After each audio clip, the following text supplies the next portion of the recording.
جنت میں پودا لگوانا۔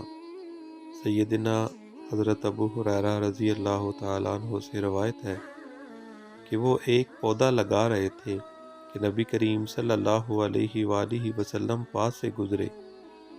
انہوں نے فرمایا، اے ابو ہریرہ، تو کیا لگا رہا ہے؟ میں نے عرض کیا، پودا لگا رہا ہوں۔